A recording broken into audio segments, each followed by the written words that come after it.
여러분 안녕하십니까? 한근산입니다. 9번째 강의 시간입니다. 우리 기독교인은 기쁜 소식을 들은 사람들입니다.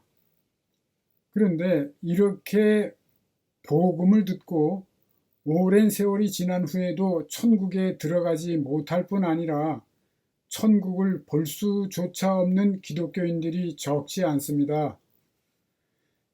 천국에 들어가지 못한다는 말은 천국의 삶을 누리지 못한다는 뜻이지요. 천국의 삶을 누리기는커녕 천국을 볼 수조차 없는 기독교인들이 적지 않다는 뜻입니다. 저는 지금 우리들에게 우선적으로 필요한 것이 천국을 볼 수 있는 눈이 열려야 한다는 것을 너무나 잘 알고 있습니다. 이 천국을 볼 수 있는 눈이 열리려면 온전한 진리의 체계를 알아야 합니다.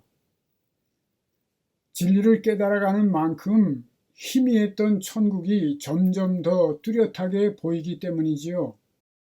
그리고 진리를 깨달으려면 영의 양식을 제대로 소화할 수 있게 되어야 합니다. 천국을 볼 수 없는 사람은 아무리 좋은 설교를 들을지라도 들을 때뿐입니다. 영적 양식을 소화시켜서 생명의 피를 만들어야 하는데 영적 양식이 소화 흡수되지를 않기 때문에 피가 부족한 상태로, 즉 진리의 빛을 얻지 못한 상태로 어두운 세상을 살아가게 됩니다. 지난 5강에서 영의 양식은 하나님의 말씀뿐만 아니라 하나님의 뜻대로 사는 것도 영의 양식이라고 주님의 말씀을 들어서 증언했습니다. 이 영의 양식을 먹고 진리의 영을 따라 살면 우리의 속사람의 소화기관이 튼튼해집니다.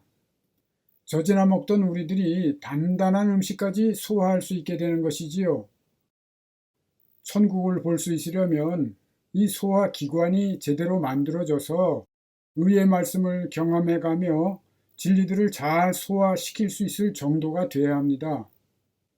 그래야 우리 속사람이 쑥쑥 성장하게 되지요. 그리고 우리가 장성한 자가 되면 단단한 음식을 먹어도 잘 소화시킬 수 있는 소화기관이 완성됩니다. 마침내 선악을 분별하게 되는 것이지요. 장성한 자가 되면 무엇이 죄이고 무엇이 죄가 아닌지를 명확히 분별하게 되는 것입니다. 참된 자유를 누리게 되는 것이지요. 저는 지금 이러한 소화기관을 만들 진리들을 공급하는 중입니다. 이 과정은 여러모로 쉽지 않지만 오직 진리를 사모하는 마음으로 성령의 도움을 받아 저의 강의를 소화해 가신다면 멀지 않아서 놀라운 변화를 맛보게 되실 줄로 확신합니다. 실제 생활하는데 별로 도움이 안 되는 강의라고 속삭이는 악한 영의 말에 속지 마시기 바랍니다. 이 과정이 끝나면 실생활에 적용할 수 있는 더욱더 놀라운 진리들을 듣게 되실 것입니다. 지금 이 강의를 듣는 그 자체가 엄청난 일이라는 사실을 나중에 알게 되실 줄로 확신합니다. 많은 사람들이 훌륭한 목회자들의 좋은 설교를 들은 후에도 삶의 변화가 없는 것은 이 소화기관이 제대로 형성되어 있지 않기 때문입니다.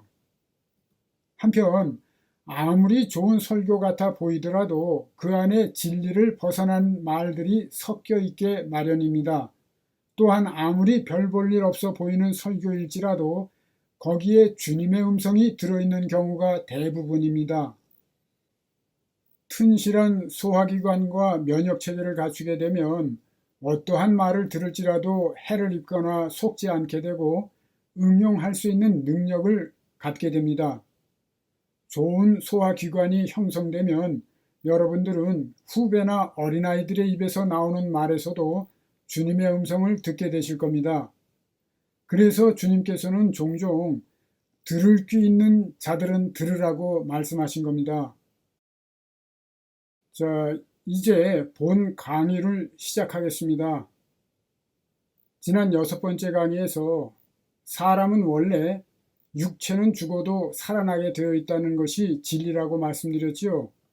하나님의 법은 변함이 없기 때문에 만일 아담과 하와가 죄를 짓지 않았더라도 육체는 흙으로 지었기 때문에 무너지게 되어 있는 것이고 생명의 말씀을 먹고 살아나게 되어 있는 것입니다.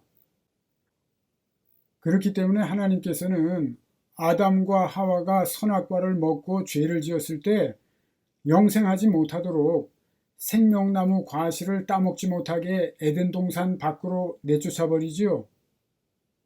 아담과 하와가 선악과를 먹고 죄를 짓고도 장수하지 않았습니까? 이러한 진리를 모르기 때문에 사람들이 기세가 등등하게 제멋대로 죄를 짓고 살아가고 있는 겁니다. 죄를 지어도 아무 일도 일어나지 않는다는 거지요. 그렇지만 그렇지 않습니다. 심은 대로 인생을 살아가면서 지속적으로 거둘 뿐만 아니라 육체의 장막이 무너질 때에 심판을 받게 되어 있는 것이죠. 살아가는 동안 이모저모로 지속적으로 환난을 당하면서도 그것이 무엇 때문인지 알지 못한 채 무덤 속에서 살다가 인생을 마치게 되는 겁니다. 열매는 일정 기간이 지나야 거두게 된다는 상식은 알면서도 자기가 지금 행하는 죄악이 나중에 그 열매를 맺어 나타난다는 진리를 알지 못하는 거지요. 자기 자신이 과거에 심은 죄악들이 그 심은 대로 원하지 않은 때에 엉뚱한 환경에서 악한 열매로 나타나게 된다는 것을 깨닫지 못하고 살아가는 것입니다. 그러니 한 번 죽는 것은 사람에게 정하신 것이요 그 후에는 심판이 있으리라는 성경의 진리를 발에 때만도 못하게 보는 겁니다. 진리는 영원토록 변함이 없는 것이고 또한 하나님께서는 분명히 살아계신 것을 인정해야 할 텐데 안타까운 거지요. 그러므로 우리 기독교인들은 끝까지 낙심하지 말고 선한 것으로 심으면서 살아가야 합니다. 인내하며 살다 보면 선한 열매를 반드시 거두게 되기 때문이지요. 잠깐만 지난 강의를 정리하고 가겠습니다. 우리의 속사람인 영이 육체를 벗어나는 것이 죽음이자 동시에 부활이라고 말씀드렸습니다. 부활은 죽어야만 가능하다는 것이지요. 그러므로 모든 사람은 각자의 마지막 날 부활이 있게 됩니다.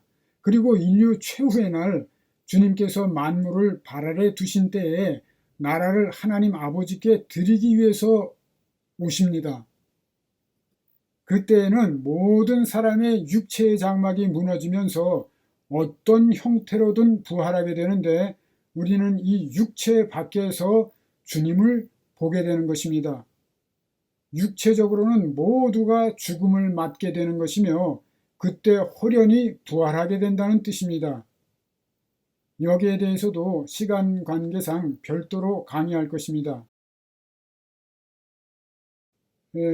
하나님 앞에서는 우리의 영이 육을 벗었다고 해서 죽음을 의미하지 않습니다. 하나님 앞에서는 모든 자가 살아있다고 주님은 말씀하십니다. 아브라함의 하나님, 이삭의 하나님, 야곱의 하나님이시라고 말씀하시는 이유는 아브라함과 이삭과 야곱이 이 땅에서는 이미 죽은 것으로 되어 있지만 하나님 앞에서는 살아 있었기 때문입니다. 주님께서 하신 말씀입니다.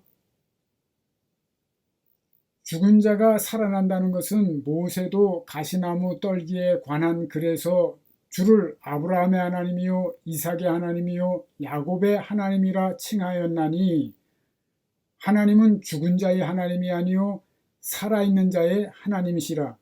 하나님에게는 모든 사람이 살았느니라 하시니.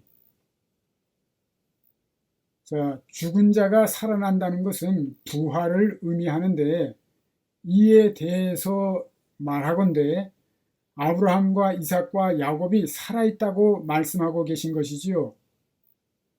주님이 이 땅에서 인자로 사역하실 그 당시에 그들이 부활해서 살아 있었다는 뜻입니다. 38절은 그 결론의 말씀입니다. 하나님 앞에서는 모든 사람이 살아있다고 말씀합니다. 38절에 모든 사람이 살았느니라에서 모든 사람은 전체, 모두라는 뜻을 가진 헬라어 파스를 의역한 것입니다. 하나님 앞에서는 영이나 인간이나 죽은 자나 산 자나 모두가 살았느니라 말씀하신 것이지요. 마태복음 22장 31, 32절에서도 동일한 내용이 있습니다. 죽은 자의 부활을 논할진대 하나님이 너희에게 말씀하신 바 나는 아브라함의 하나님이요 이삭의 하나님이요 야곱의 하나님이로라 하신 것을 읽어보지 못하였느냐. 하나님은 죽은 자의 하나님이 아니요 살아있는 자의 하나님이시니라 기록되어 있습니다. 죽은 자의 부활을 논할진대 믿음의 조상들인 그들이 부활해서 살아있다고 말씀하신 것이지요. 씨가 죽지 않으면 살아나지 못한다. 즉 부활은 죽음이 전제되어야 한다는 사도 바울의 말씀도 이와 같이 죽음이 곧 부활이라는 뜻입니다. 지금 주님께서는 그 당시에 아브라함이 살아있다고 말씀하셨는데 어디에서 살고 있다는 것일까요? 지난 강의에서 한번 말씀드렸지요. 히브리서 11장 16절에 보면 하나님이 그들의 하나님이라 일컬음 받으심을 부끄러워하지 아니하시고 그들을 위해서 한 성을 준비하셨다고 말씀합니다. 이 말씀에서 그들이란 아브라함, 이삭, 야곱 등 믿음의 조상들을 의미합니다. 그들은 하나같이 죄를 지었기 때문에 온전한 부활로 나올 수가 없었던 겁니다. 다시 한번 말씀드립니다. 사람은 육체의 장막이 무너질 때 어떤 형태로든 부활하게 되어 있다는 진리를 잘 기억해 두세요. 하나님께서 죄를 지은 그들을 부끄러워하실 수밖에 없는 거지요. 그렇지만 여호와 하나님 우리 주님을 믿었기 때문에 부끄러워하지 아니하시고 영의 세계에 한 성을 마련해 주신 것이지요. 그곳에서 믿음의 조상들은 여호와 하나님의 성육신을 기다리고 있었던 것입니다. 주님께서 육신을 입고 이 땅에 오셔서 그 몸을 아버지 하나님 앞에 속죄의 제물로 드려야만 그들도 죄사함 받고 셋째 하늘에 들어갈 수가 있었기 때문이지요. 화면을 보세요. 아브라함이 이미 죽었는데 메시아의 오심을 바라며 즐거워하다가 보고 기뻐했다고 주님은 말씀하십니다. 보고 기뻐했다는 것이지요. 아시다시피 어디에서 주님께서 오신 것을 보고 기뻐했을까요? 그렇습니다. 히브리서 11장 16절의 말씀처럼 영의 세계의 한 성에서 그렇게 메시아를 기다려온 것입니다. 여기에 관련된 성경 구절들과 중요한 진리들이 많이 있습니다. 강의들을 기대해 주시기 바랍니다. 이번 강의는 30분이 좀 넘어서 둘로 나누었는데요. 우리들의 영생에 대해서 큰 영향을 줄 수 있는 진리이므로 이어서 꼭 들으시기 바랍니다. 2편에서 만나겠습니다.